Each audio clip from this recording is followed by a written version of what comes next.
Hey everybody, Anish Majumdar here, career coach to the fiercely ambitious. I wanted to focus this video around a couple of ways people are really wasting their time in a job search.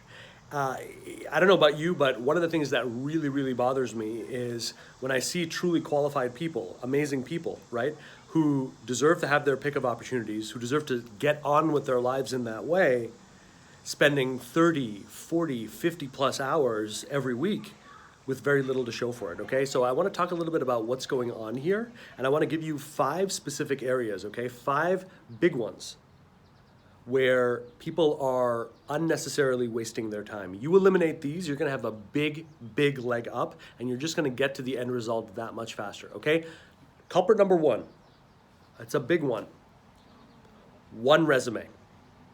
Not 15 versions of a resume, not 25 versions of a resume, not a new version of a resume every single time you are looking at a job posting. Nope. One version. One version that, if you do tweak it, should take you no more than 5 minutes to tweak it. Now you might be asking, you know what, look, that's crazy. I'm looking at multiple types of roles, they're different, all of that. Well, here's my question to you. What is the connective tissue that links all of these roles together? In other words, the reason why you have to keep going back to the drawing board for these resumes, okay, it's not because you're trying to magically outsmart the ATS systems or anything like that. No, you're thinking way too small.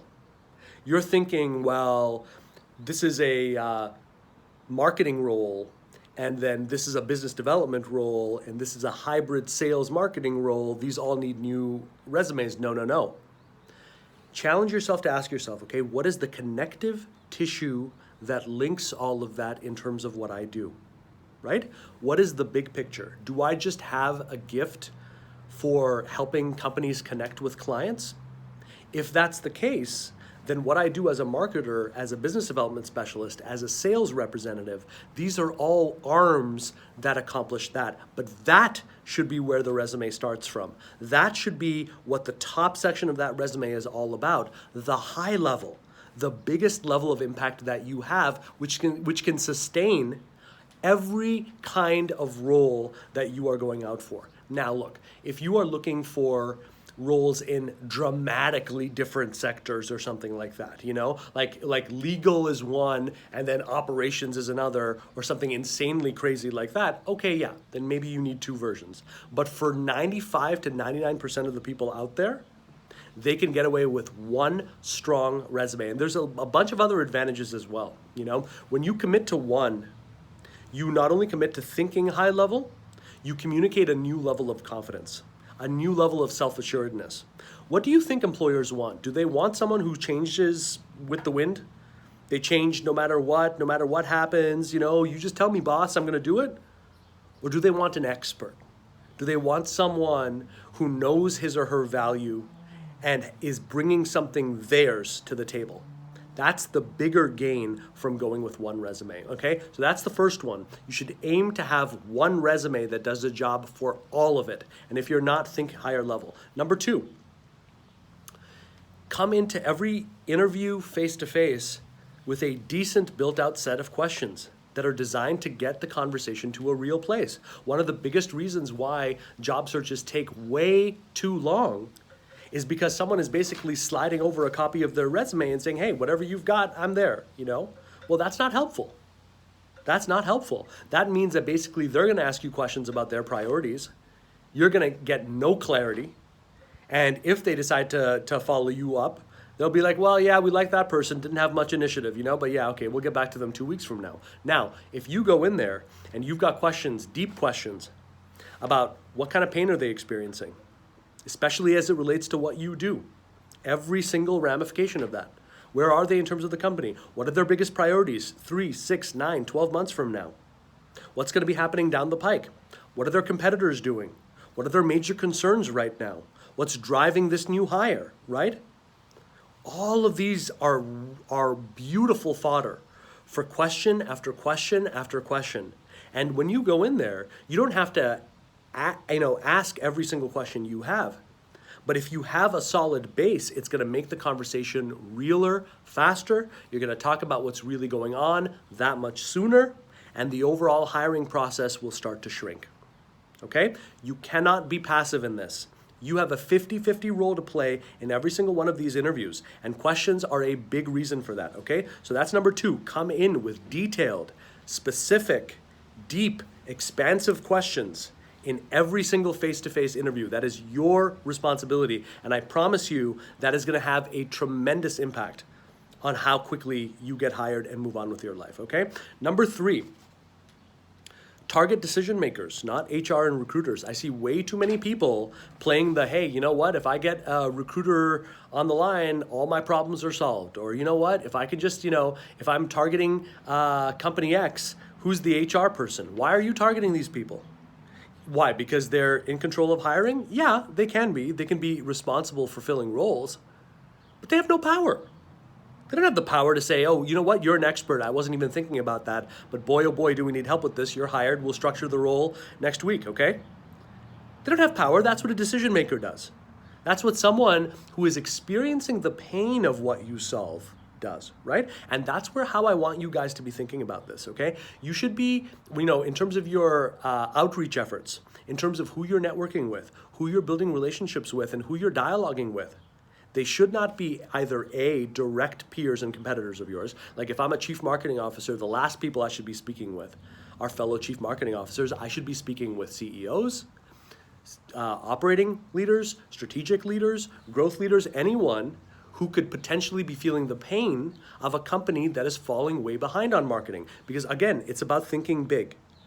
When a company is not succeeding in its marketing function, it's not just a question of the marketing not working. It's affecting their talent, right? How long they stick around. It's affecting their client relationships, how long they stick around. It's affecting the kinds of decisions we make moving forward. Are we aggressively growing or are we in contraction mode, right? Decision makers are going to be able to dialogue with you in that way.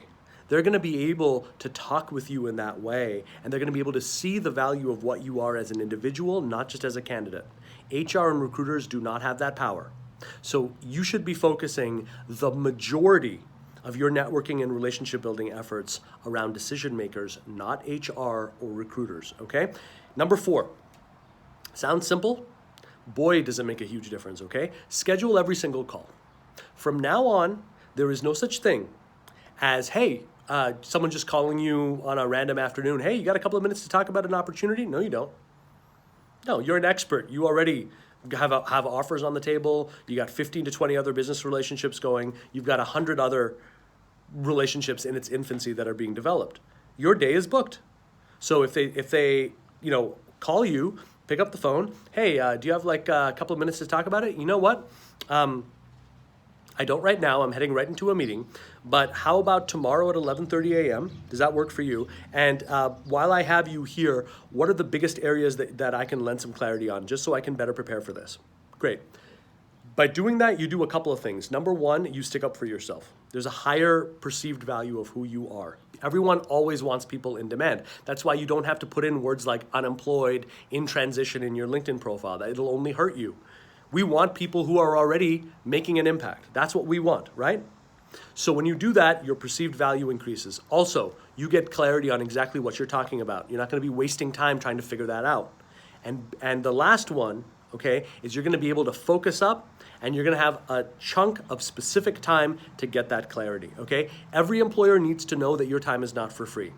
How can you have an asking price of, let's say, $250,000, but you think nothing of giving up an hour just because someone randomly calls you? Does the one jibe with the other? No, they're at odds with the other. That's why we see high-level executives, high performers who have well past this point. We see them do interviews 7, 8, 9, 10, and then they get rejected over nothing. We had a client recently who had to go through that, and they rejected him. Why? We heard that you were looking at other opportunities. Of course, it's taking forever, right? So don't do that. Don't undercut yourself like that, and don't waste your time like that. Schedule every call, every single call. You are never available at the drop of a hat, not ever again, okay? That's really gonna help you save a lot of time. And the last one, okay, and this sounds a little weird, right? But it's actually one of the most powerful tips that I can give you. Act as an urgent advocate for the change that you make happen. Urgent is the key word there. What do I mean? You know, when basketball players come out to play a game, do you see them like this, putting snacks away and lackadaisical? No, they're pumped up, right? They're ready to go. They're ready to go into battle. Everything that they have done to get to that point is momentum, alignment, everything is there. You need to serve as an advocate for what you do at that high level. What you do cannot be optional. It's got to be essential. It's got to be the missing ingredient right now for any business to go further, succeed, get stronger, mitigate risk, whatever that is. But it has to happen now. And you're not doing that out of ego. And you're not doing that exclusively out of self-interest. You're doing that because people need to know it's serious. They need to know that if we don't move forward now, there's going to be serious negative repercussions. And so just remove this, weird stereotype we have of casualness, okay? It's not casual. You don't have to be cool about things, okay? Cool is so lame. You need to be committed towards making it happen. And every person that you speak with and dialogue with should know this guy came to play, this woman came to play. She came to make the world a better place, and she came to have this impact come hell or high water, and is all in to make that happen. That energy, that emotion, that sense of galvanizing mission and commitment is often what is missing in people. And that's a big reason why, if you don't communicate it, people feel comfortable. Hey, delaying. Yeah, I'll get back to you when I get back to you. She doesn't seem particularly committed to it. No, you're overcommitted to it, okay? It's one of the biggest things that you can do and one of the most important ways you can save time, okay? So just to recap this, one, resume. Come in with questions. Don't waste time there. Target decision makers, not HR and recruiters, right? Schedule every single call and act as an urgent advocate of change. All of these are really going to help speed things along and get you where you're going and what you so clearly deserve that much faster. All right, put that into action, guys, because information ingested without application is nothing, okay? Put it into action, see the changes for yourself. Talk to you soon.